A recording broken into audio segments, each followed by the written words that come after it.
A warm welcome to all of you joining us today for Workshop 1 of Phase 2 of IndustPro 4.0 Workshop Series, titled The Business Pitch Canvas, proudly presented by the IEEE Computer Society Student Branch of IIT.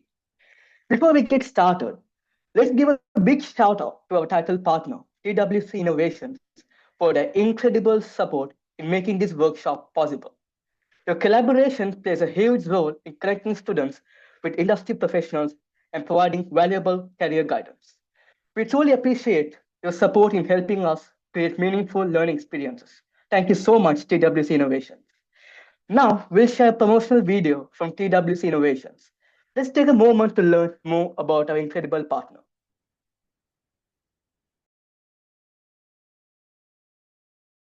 Creativity meets innovation. At TWC Innovations, we don't just follow trends, we create them. Explore endless possibilities with us as we fuse technology, business, and creativity to shape the future. Our ventures. Sales Suite products. Sales Suite is the key to efficient corporate communication and business process management. With Scheduler, Omnicom, SFA, and Review Craze, businesses can streamline operations, enhance sales performance, and improve customer engagement.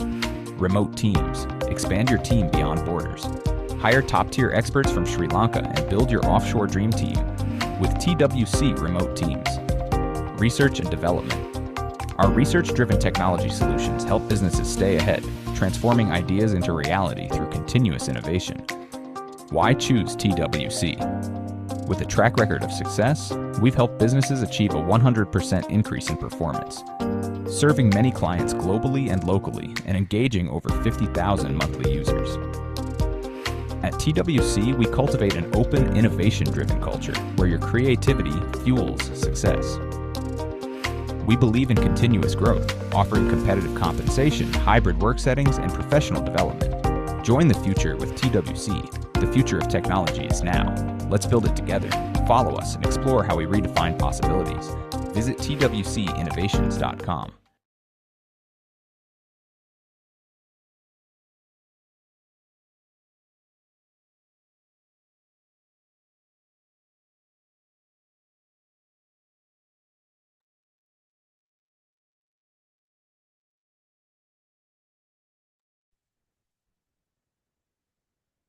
Once again, a very warm welcome to all of you to the workshop.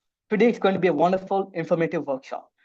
And my name is Yusuf Nizar, your moderator for today's event. I'm going to be your host for this wonderful and informative session. And I'm thrilled to have you all here as we dive into the art of compelling business stories to effective pitch decks. In this session, we will explore what makes a pitch impactful, break down the structure of an effective pitch deck, and analyze real world examples of successful business pitches. So relax, sit back, take your book and pen, and note down all what you learned today.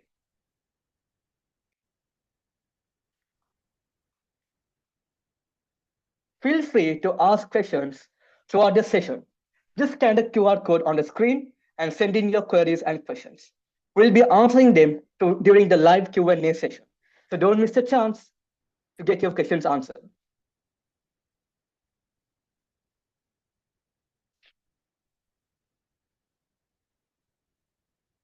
We are honored to have with us Ms. Nadia De Mel, the founder and CEO of SynergX and Nina, to guide us through today's session. With her expertise, she'll guide you through the art of crafting a compelling business pitch that will leave a lasting impression. Please join me in welcoming Ms. Nadia De Mel. Ma'am, the floor is over to you.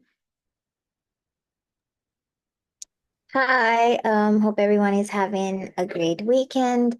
Thank you so much for having me here today. I want to make this an interactive session. I don't want this to be a session where it's just me talking about what's on the presentation. So here and there, I'm going to be asking questions just to get everyone engaged so that everyone is also learning something. And also, I just want to let you know that I didn't have too much of time to prepare for this, so I just put together a simple presentation with the help of your team as well.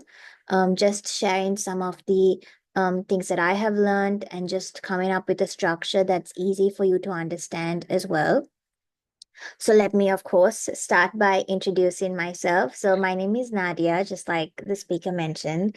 And I'm not that much older than you. I'm 24. And I started my businesses last year, the middle of last year. And SynergX is an outsourcing company where we provide virtual assistant services to companies abroad.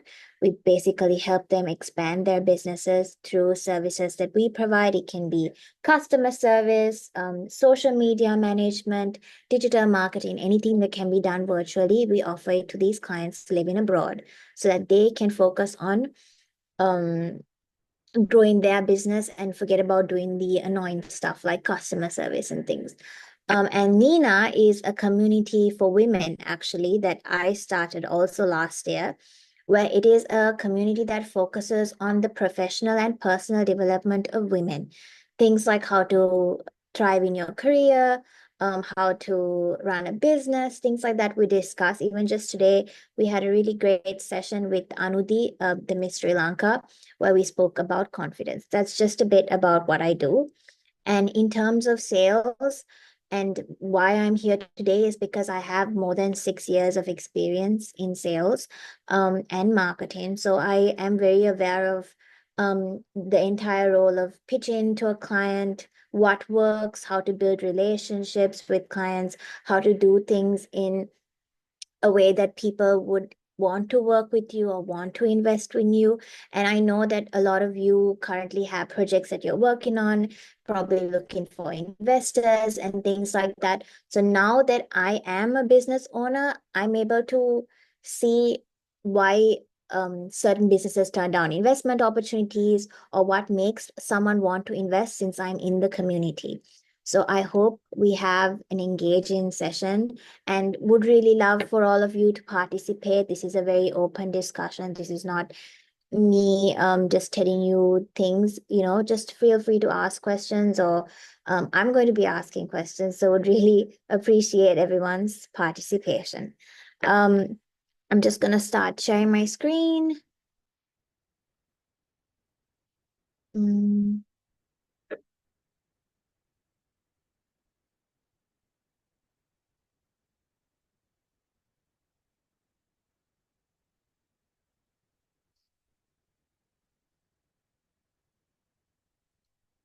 okay, let me know if you all can see my screen.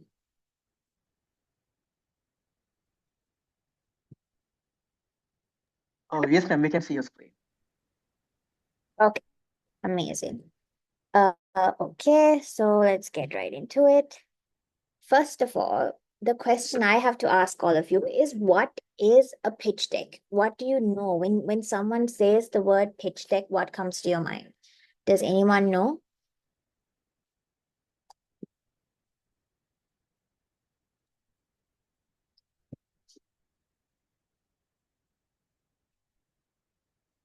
Okay, so just in simple terms, a pitch deck is basically a short visual deck, what we put together when we're pitching a business idea, where we're sharing something new in a way that we get either an investor interested in investing in the business or try to sell the idea to someone. Let's say you're starting a business or something like that. This is where you kind of share an introduction to your business, why you think this business is going to be successful. What is the product? What is the problem it's solving? We'll get into all of this in detail. So that's basically what a pitch deck is. So next, we're going to discuss what makes a difference between a presentation and a pitch deck. So you might have done many presentations since you're university students, things where you have to maybe make a report or inform someone. So there are certain specific differences of a presentation and a pitch deck. So as you can see in this slide, the purpose of a presentation is to inform someone, educate someone, report something. For example, let's say a presentation on the benefits of digital marketing, how it can help a business grow. That's us informing, educating, reporting. A pitch deck, on the other hand, is different. The entire purpose of a pitch deck is to persuade an investor or some stakeholders about your product or business.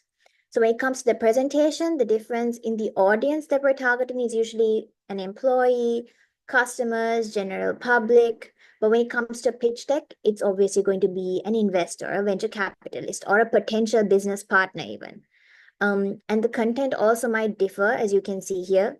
The content might be in a presentation, just general topics, benefits, pros and cons, any updates. It can even be about training.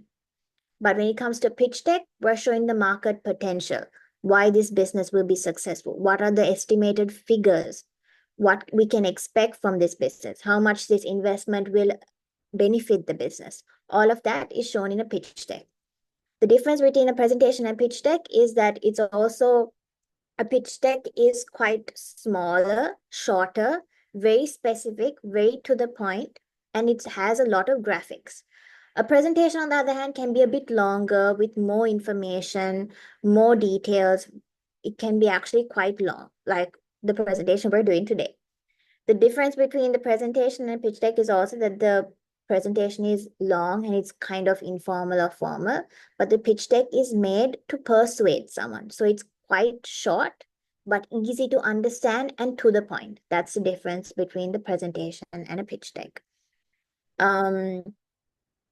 So there's also, so when it comes to the presentation or pitch deck, we'll discuss the differences. Now, when it comes to a pitch deck, there are two different pitch decks. One is when you're pitching the business, and the other one is when you're pitching an idea. So a business pitch is you sharing the business that you have come up with. It's either to look for a new investor, look for a potential partner. You're trying to convince someone to invest in the business. So the things that you would include in it is details about the market, the revenue that you're currently earning, how it can expand, what the potential of the business is in 5 years, that type of thing. And as you can see in this presentation, the audience for a business pitch is potential investors, potential partners, business partners. And the outcome is you either get funding or a partner to help you with the business, or you can expand the business. Now, the idea pitch is slightly different because you're pitching an idea. It's not a business. Let's say you want to start a new idea that no one has heard about, a business idea, something related to AI that no one has ever heard about. That would come as an idea pitch, where you kind of show the idea that you have. You try to explain why you have this idea, what are the benefits of it, kind of get, as you can see, just show people why you think this idea is useful, how it can help, what makes it special.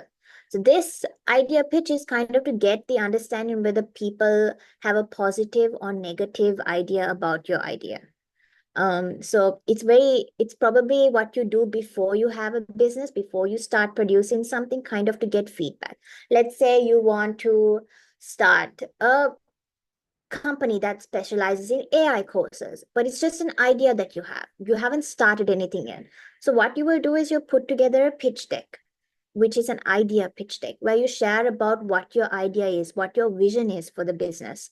And then you kind of pitch it to people, maybe your colleagues or maybe some lecturers of yours. And you're like, this is the idea I have. What do you think about it? This is what I see in 5 years that will happen with this idea.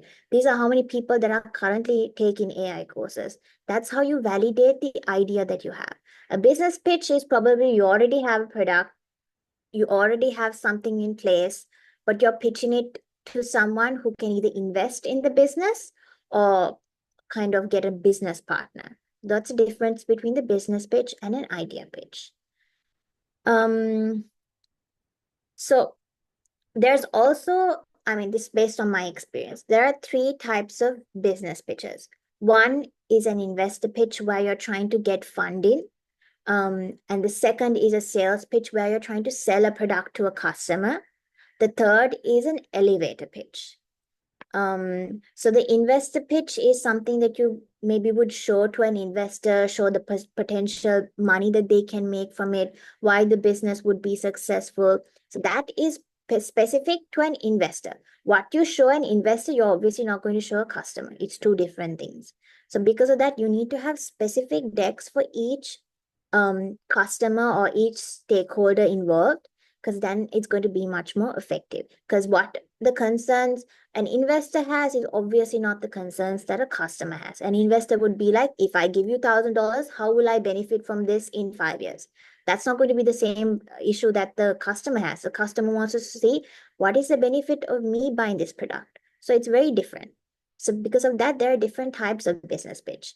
And the elevator pitch is actually one of my favorite because it's very fast. So the name elevator pitch actually came from the idea that it's so short, it's so to the point, it's so easy to understand that if you get into an elevator with, let's say, a potential investor, someone that you know that invests in things, and you want to sell them your idea, by the time he gets into the lift and gets off the lift, he should be able to understand what you're doing in a way that's really fast, very direct. For example, you get into the lift with Banu Chandra, let's say. By the time he gets off the lift in his relevant flow, he should already know about your idea, understand it, ask you questions before he leaves, and maybe exchange contact cards or something like that. That's why it's called an elevator pitch. It's ideally between 15 to 30 seconds, really fast, really easy to understand.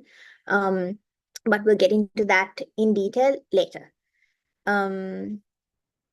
So the thing about a business pitch is, since we're trying to convince someone to invest in our business or to join us as a business partner, it needs to have an introduction slide. Obviously, the introduction slide would have things like the business name, the business values, the business logo, simple things like that, just for the person to get an idea about the business, to give a personality to the business. Then, obviously, for any product that we sell, there is a reason the product was created. The product solves a problem. For example, back to my AI course. What problem is the AI course solving? It's allowing people to educate themselves on AI. It's allowing them to have more business opportunities. That's a problem that you're solving. You're helping them educate themselves. You're helping them understand a topic that there's not much information on. In that way, you're solving a problem. And then you can also talk about the solution in the next slides. It doesn't matter. It doesn't have to be 3 slides. It depends on the type of content or the type of product that you have. So the solution slide would probably be describing how the problem is solved, how your product or your service solves the specific problem that you have. And how it's unique from other competitors, what makes it so special. So those are all in between these slides. You have to do it in a way that's easy to understand. Hold on 1 second.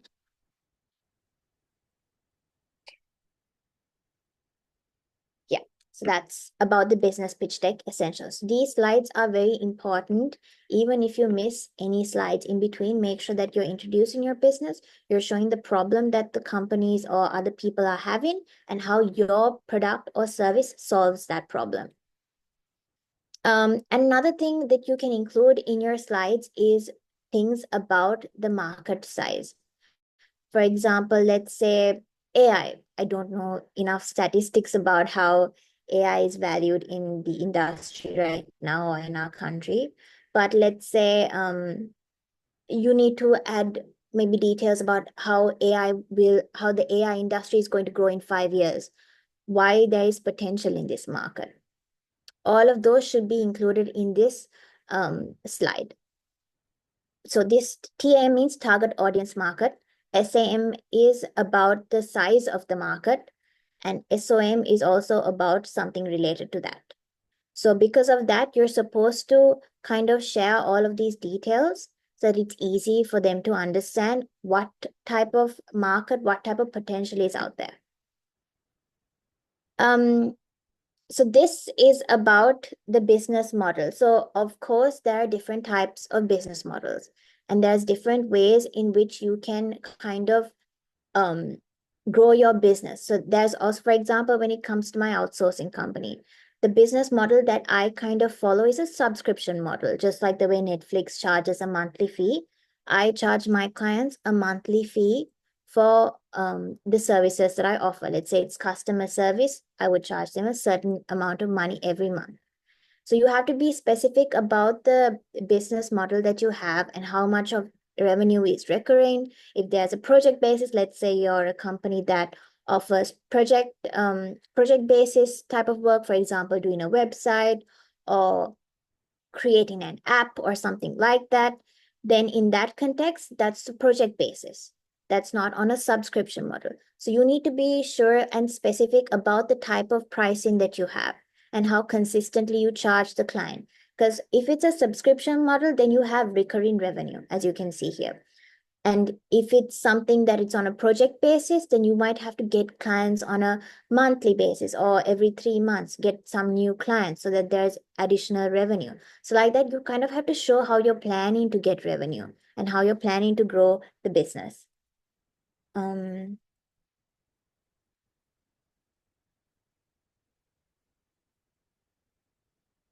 So this is also, so this, since we're still talking about the business pitch deck, this is basically how you can show how the business has grown over the last few years or months or however old your business is. So this is kind of when you have already experienced the business and you can show how the business has grown. Let's say you can show from last year to this year, we made this type of revenue. From last year to this year, we've hired 5 more employees in our project management team or something like that to show why there's traction. Traction is basically evidence of demand, evidence of success or progress in any certain area. So this is how you can show that the idea or the business that you have is of value and that there is potential. So you can show that it can depend on the type of industry. It can be in sales revenue. It can be in market share, how much you've grown. It can be in customer reviews, how many returning customers you have. Anything that's relevant to your business, you can definitely include in this slide. It can vary based on the industry that you're working in. So in your go-to-market strategy, so this is ideally when it comes to like a new idea. Let's say you're starting an idea that's new to the industry or not heard of, then the go-to-market strategy basically means how you plan to launch your product to the industry.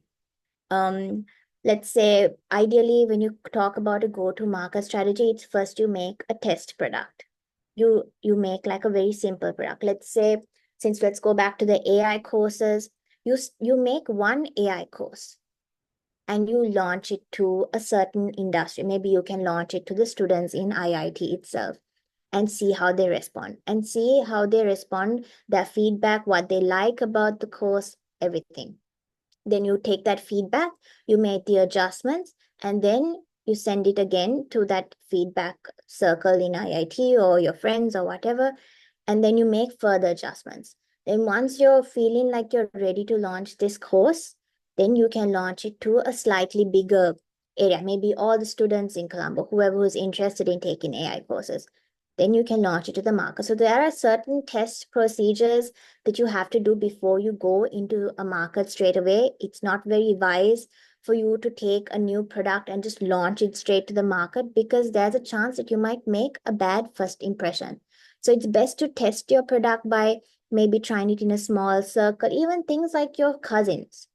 Test this product with your cousins and see how they respond to it. Take their feedback and adjust it. Then maybe go to your friends. Then take that feedback and adjust it. Then when you feel like you're happy with the product that you have as a business owner, you'll know when it feels right. Then you can launch it to a bigger portion of the industry. Because the thing is, if you launch a product before it's ready or before you've tested it, if you launch a bad product, then it's very hard to bounce back from that negative reputation because people will already have a bad impression about your product. So this is a slide where you kind of show how you're planning to test before you put it in the market, how you go to the market. And another thing is you can also include like a 3 to 5 year forecast on the growth or how you plan to maybe expand this business or how you see this product growing in the business in the next 5 years. Because this kind of allows people to have a bigger idea. Because people like investors, business owners, business partners, what they want to know is how they can see the long-term benefit of investing or working with you.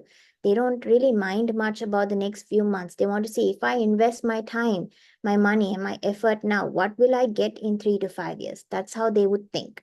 So make sure to think in the perspective of them. Something that I always tell my team as well when it comes to customer service, when it comes to business, think of the perspective of the other person. Let's say you are pitching this to a customer or another business partner. If you were a business partner, what type of information will convince you to work with this person or to become a partner for this person, to invest money? What type of information will be relevant to you? Of course, you want to know how the business will go in 3 to 5 years. Of course, you want to know how much money you're going to make. So make sure to include those information in this type of slides as well.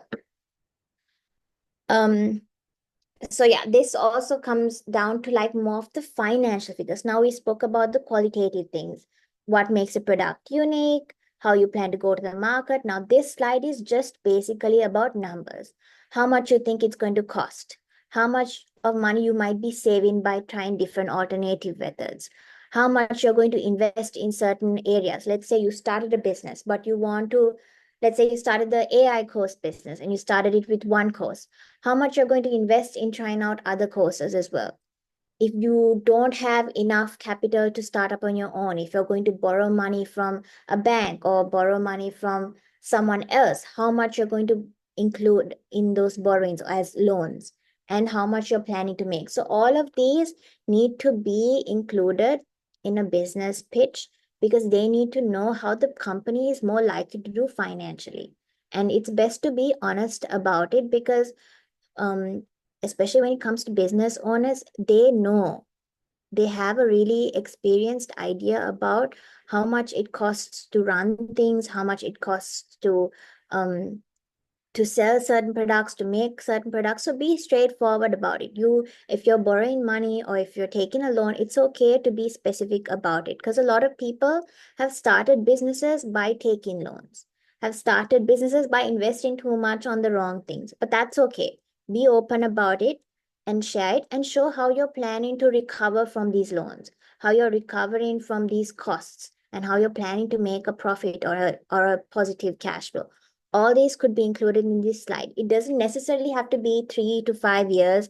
Because, for example, for someone starting a business today, I don't think they are able to plan 3 to 5 years immediately. Maybe you can plan for the next year, next 2 years, and maybe show where you plan to go from the money that you've invested, how much the money, let's say you're asking for a business partner, if they want to have 50% of the shares, that you want them to invest $50,000 or something like that. Show how their $50,000 will benefit them in the future. Like I always say, like I've been saying throughout, think of the perspective of the person you're pitching to. What type of information will be beneficial for them? So in that context, it's so much easier to understand. So this is entirely financial. So mention the figures, show any charts that you can do, pie charts, bar charts, anything that can show a graphical representation, because in that way it's easier to understand the difference. Use that in this slide. The next thing is, of course, people want to know who is working in the company. Something that I have seen from, I mean, I watch a lot of YouTube content, I watch a lot of business owners. They always want to know who are the people working in the company, what type of people they are. Because when you're investing in a product or a business, you're not only investing in the product, you're also investing in the people that run the company. So people would really like to know the type of people that are in the business, their expertise, maybe put some faces on the brand itself. So make sure to introduce your team. If it's just even two founders or two business partners, that's okay. Mention their names, their faces, maybe what values they bring into the company. Let's say if I was to put myself on a presentation and say that I'm one of the founders, I'll say that I have 6 years of sales experience. I am passionate about AI. I'm passionate about learning about these courses, and I know people that do. Just make it more personal, because in the end, something I also always tell my team is even our customers, our business partners, they're still people. So they will always connect in that human, personal level. So make it as human and as personal as possible. So the best thing to do that is by showing your team, introducing your team. This person handles the technical part of the business. This person handles the sales part of the business because they are very experienced in this. This person handles the marketing side of things. Just like that, share those details so that people can have an understanding of the type of people that work in the business to kind of get more comfortable. Okay, so now let's go to the idea pitch, basically how we're going to pitch to an investor.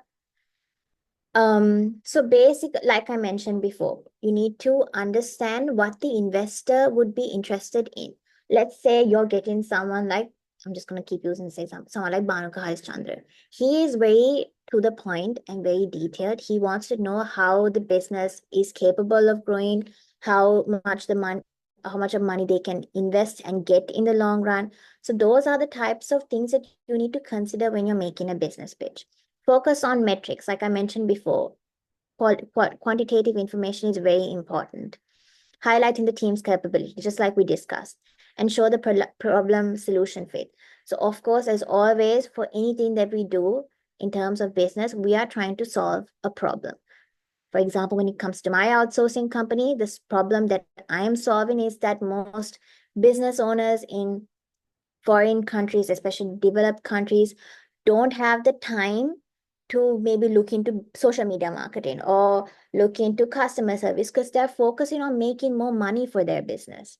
So, what is the solution I provide? I provide them an affordable solution where I'm like, okay, give me those work that you don't have time to do. I will do it at an affordable cost so that you can focus on your business, on growing your business to making more revenue, or even just giving yourself to have more time to focus on your personal life, to spend time with your family. That is the solution that I'm providing.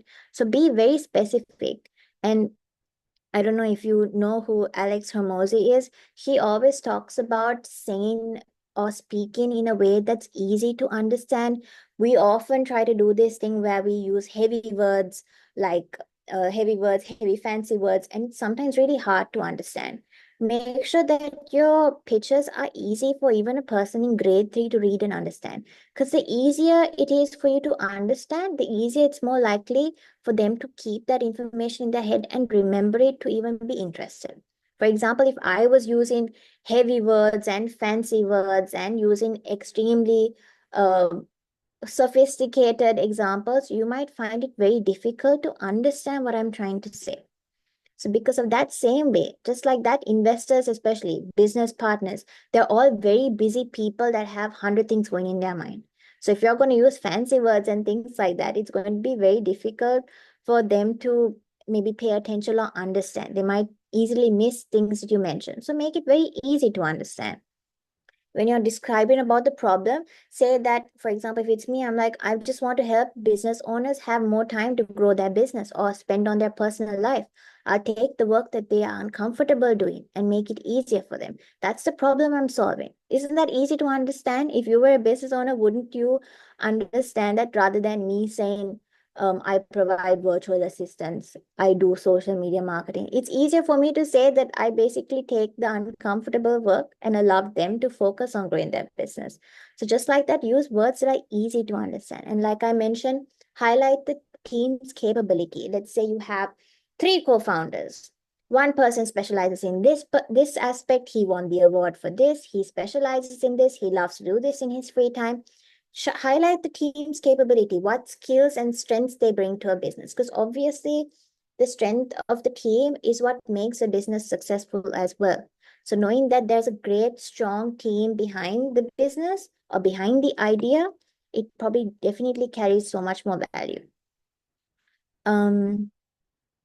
Yeah, so a few things that a lot of us do, because I'm pretty sure when you're a business owner, you're sharing an idea, you definitely have so much that you want to share. But the problem is we should not overload information because it's difficult for people to focus on. And like I mentioned, if you're pitching to a business partner or an investor, they don't have the time or the capacity to retain that much information. So making it easy and straightforward is great. It's a great way to get their attention. And focus on the most important things. Let's say focus on the problem, focus on the solution, introduce the business, introduce the idea, share about the team, and then ask questions. And be specific about what you need from the investor as well. Let's say you want the investor to invest $10,000 and they will get in return this amount of money at the end of their investment or on a recurring basis, whatever it is. Be specific about what you need from the investor. Because when you're pitching an idea, obviously you're going to have a lot of information. You're going to have details about your idea. You're going to have details about the problem that you're solving. So it's best to ask the person exactly what you need, because at the end of the presentation you'll be like, okay, so what do you need from my end? Be specific about what you need. And as I mentioned, of course, don't ignore mentioning about your team and the people that you're working with, the people that you've included in the business. Include all of those in the presentation itself. Don't overload the information, because especially since a pitch is probably the first interaction you're having with a client, make it easy to understand. Because if he's interested in the simple pitch that you have given, there's more likely that he's definitely going to have another conversation with you asking for more information. So this first pitch is just for you to grab his attention, grab their attention to invest in your business or invest in your idea or believe in your idea. That's just basically pitching. And if he's really interested or if he wants to invest in the business, if he wants more information, he will obviously um ask more questions or want to meet you or have another meeting with you to discuss details. But the idea of the pitch is just to grab that initial attention, to show your idea, to sell it to someone. So be as specific and make it as attractive as possible. Think of yourself as the investor. Think of yourself as a business partner. What type of information will grab my attention, will convince me to invest in a business? Think of it like that. Yeah, so that's basically all I have for the presentation at the moment. I think we can go to the questions, I guess.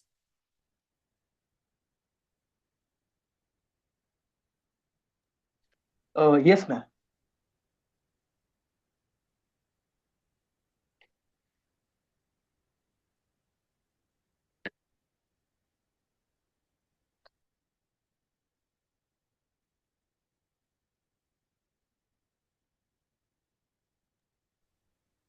That was an insightful, incredibly session. Incredibly, sorry, apologies. That was an incredibly insightful session. Thank you so much, Miss Nadia De Mel, for sharing your expertise with us today. And now it's time for Q&A sessions. This is your chance to ask our expert any burning questions you have about pitch decks, business storytelling, or startup pitching. Feel free to drop your questions in the Padlet provided. We have received some fantastic questions from you all, and our speaker is here to share her insights. Let's get started.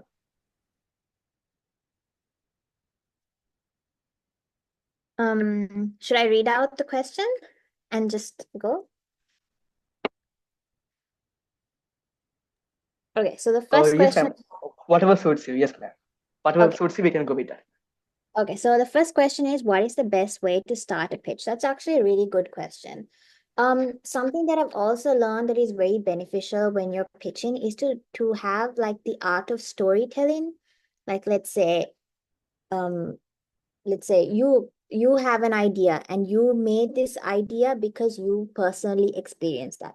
For example, when I introduced Nina to people, I share the story about the fact that I was a business owner, a female business owner, and I was wondering how I can connect with other business owners, other female business owners, so that we can talk about the struggles that women face and things like that.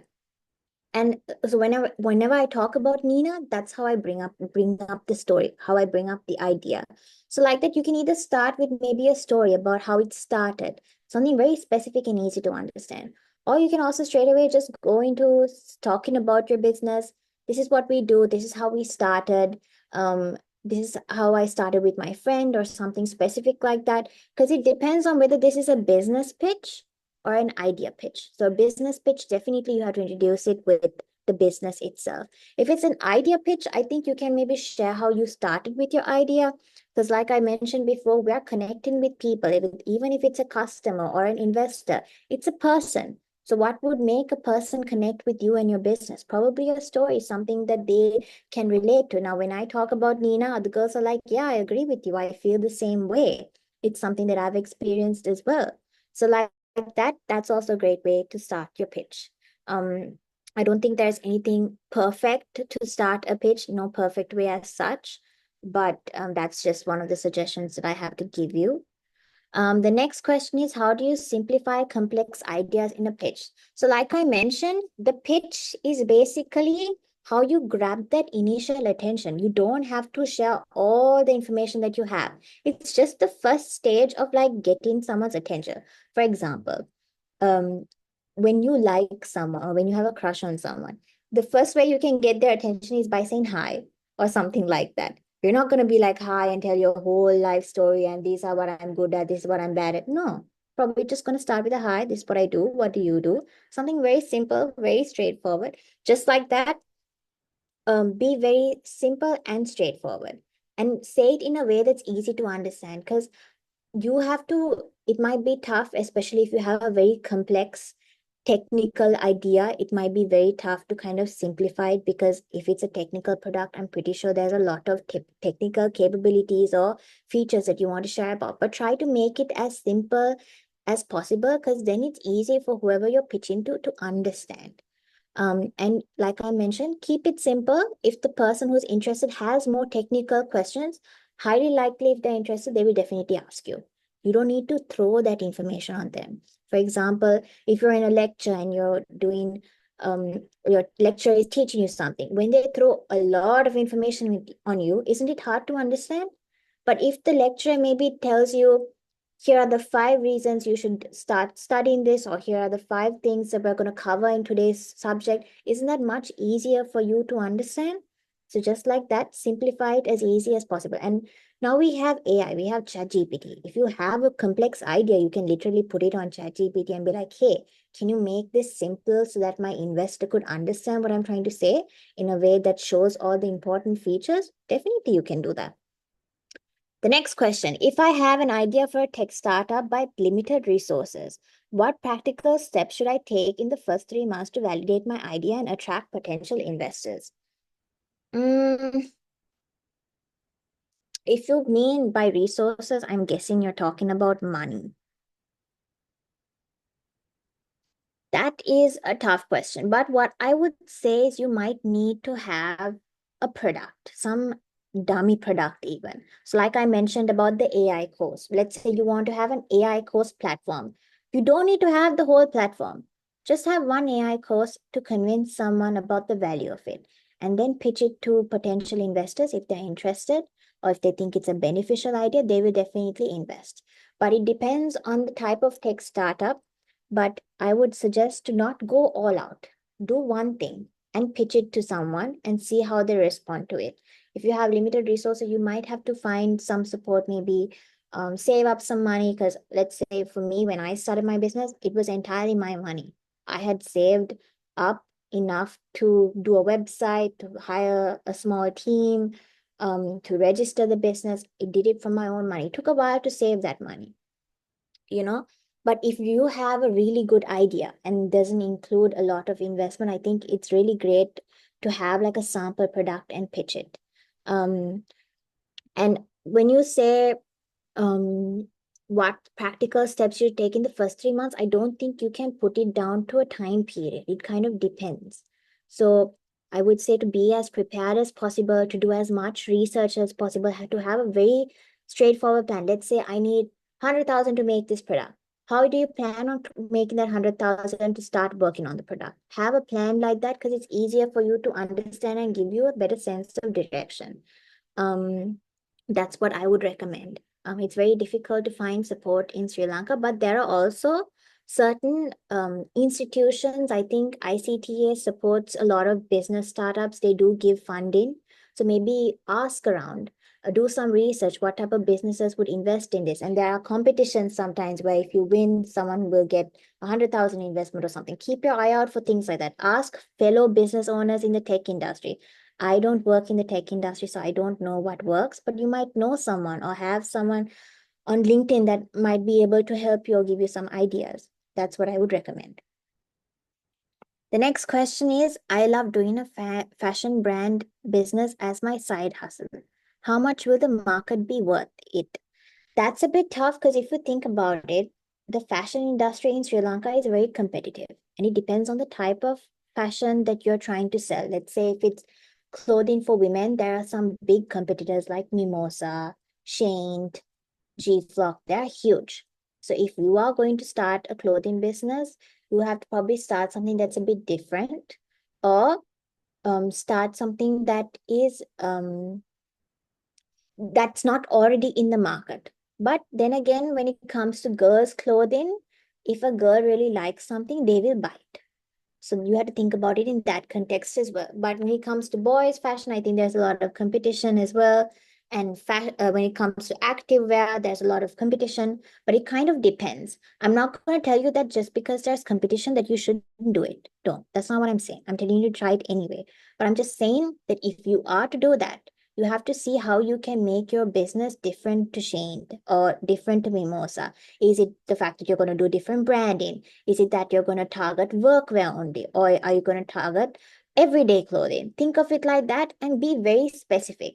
Because I'm not going to tell you that just because there's competition that you shouldn't do it. You can still challenge yourself to fight that competition. And there are many clothing brands that compete with Mimosa and things like that. But something that I was just speaking to the girls at Nina about this today as well. If you're starting a clothing brand, don't go all out. Maybe start with like a pre-order basis. Maybe you make one sample product. You maybe have someone to wear the clothes and model it, put it on your Instagram or something, and see how people respond to that. Are people ordering? Then you make the clothes based on the order. You can do it on a pre-order basis, without having like making like 50 tops or 50 trousers and no one ending up buying that and then you spending money. You can maybe test your product in that way. That's what I would recommend. In terms of how much it will be worth, I don't think you can forecast that. But the only way you can kind of gauge how,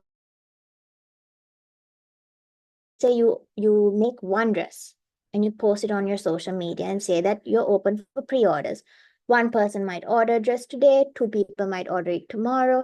In that way, you can make it as a demand comes in. Then your costs are low, you're not wasting your money or energy. You're making only based on the revenue, on the sales you're getting or the orders you're getting. In that way, it's very beneficial because you're a startup, right? You don't want to lose money.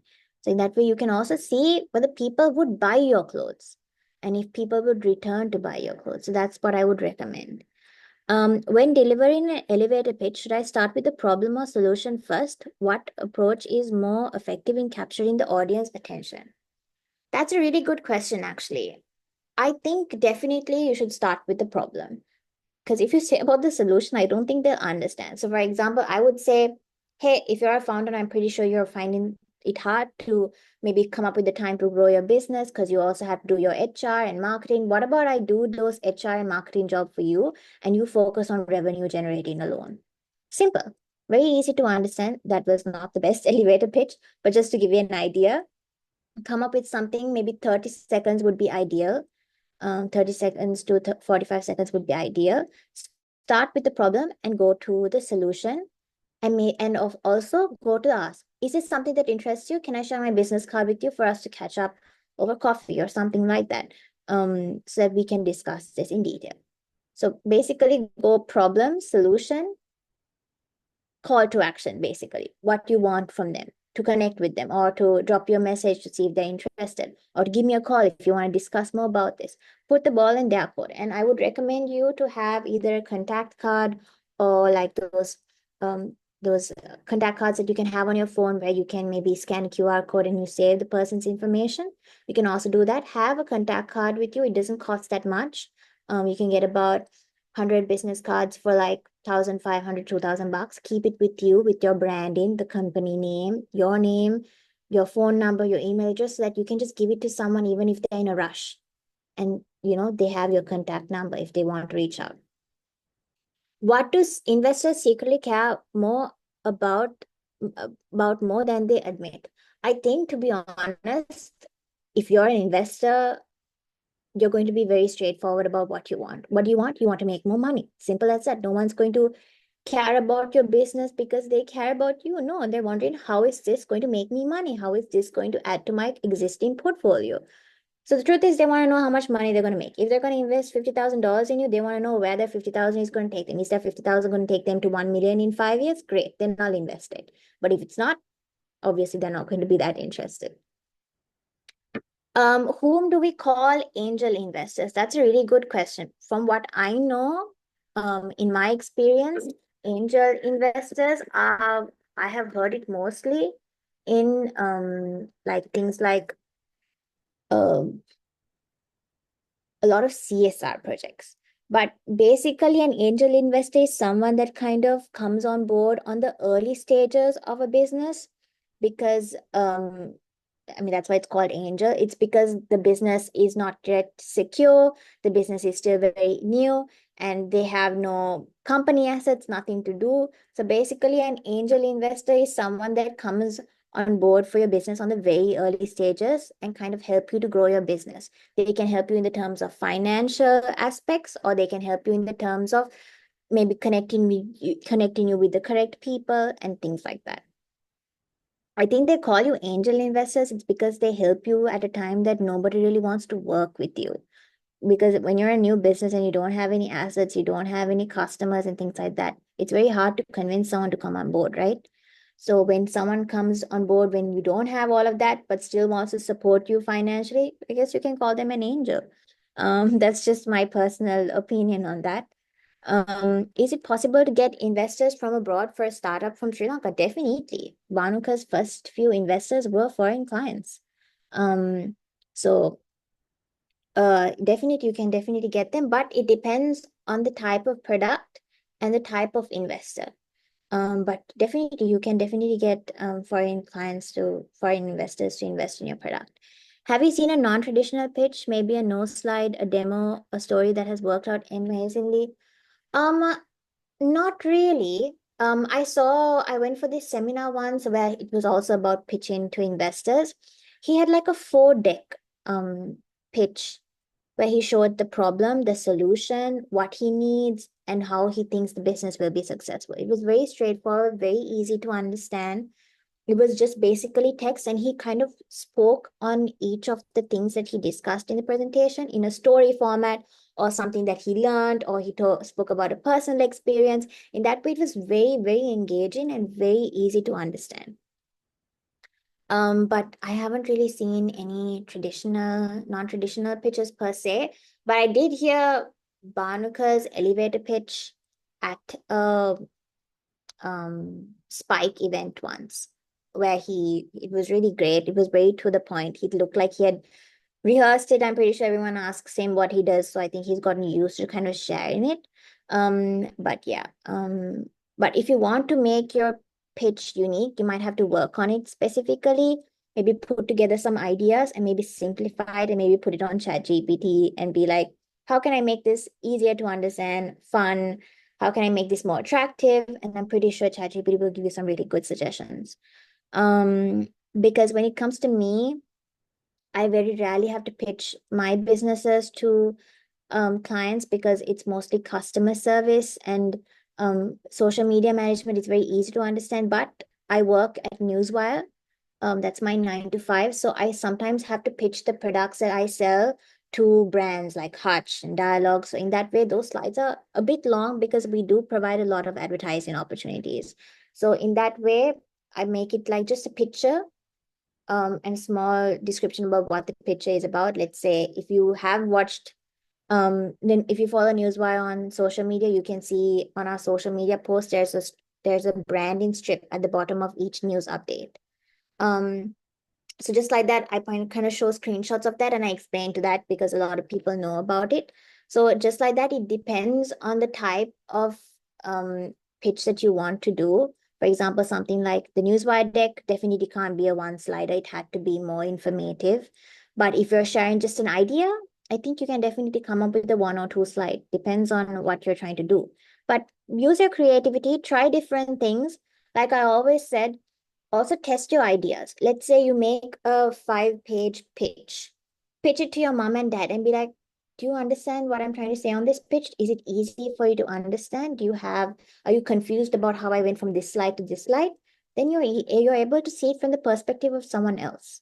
So you can test your pitch in that way. But let's say you have a, a non-traditional one-page pitch and your mom and your dad and maybe your friends at university understand it, then great job. You've done a great job.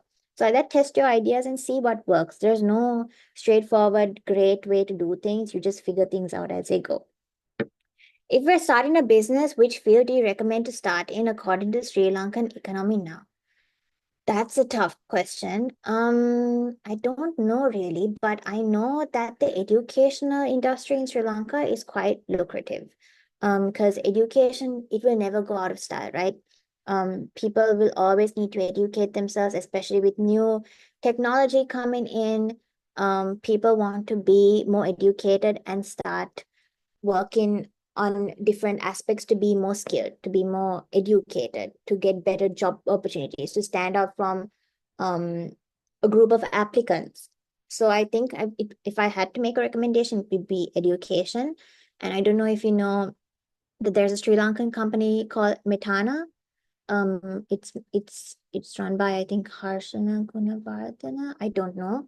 But he started an education platform, I think maybe last year, and it's done really well. It even made it to Forbes, one of Forbes lists. That's an educational platform as well. So you can just look into it.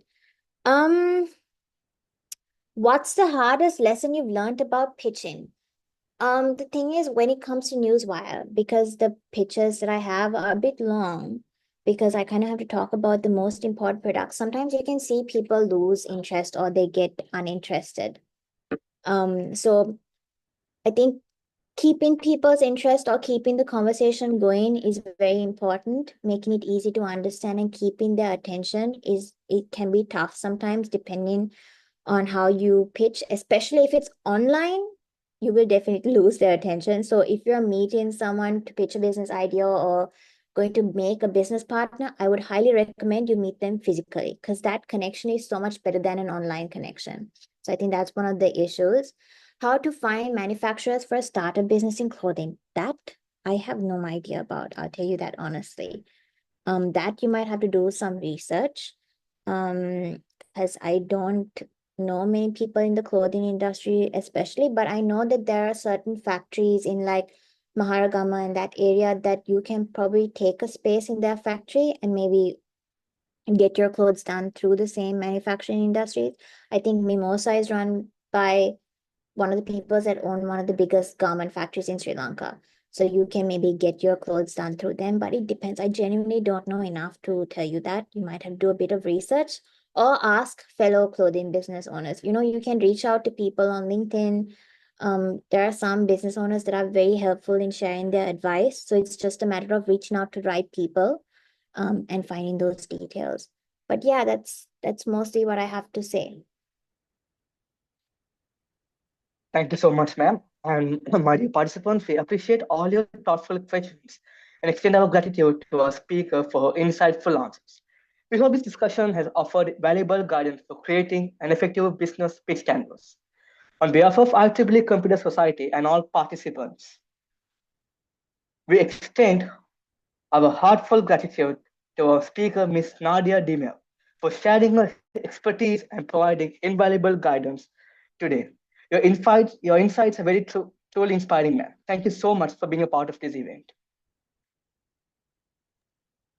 Thank you for having me as well. And if you have any questions or if there's something I can help you with, you can definitely connect with me on LinkedIn. My name on LinkedIn is Nadia De Mel, and if I can help you in any capacity, definitely I will do that. Sure. Thank you so much, ma'am. Means a lot to all of us. Thank you. This event wouldn't have been possible without the generous support of our partners.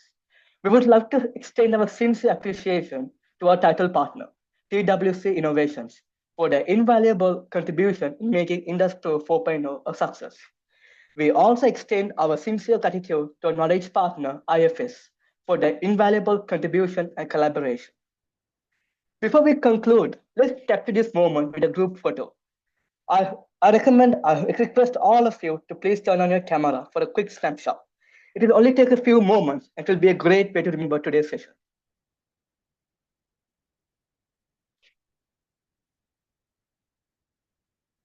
Participants, please turn on your camera just for a quick snapshot. so we can remember this session. It will be only few minutes. Please turn on your camera.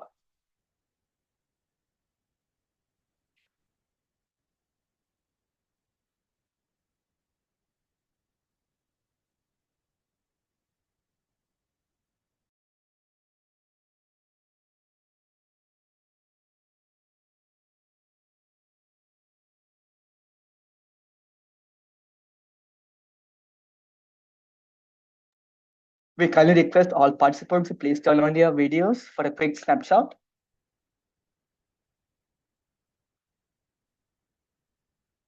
Friends, please turn on your video for a quick snapshot.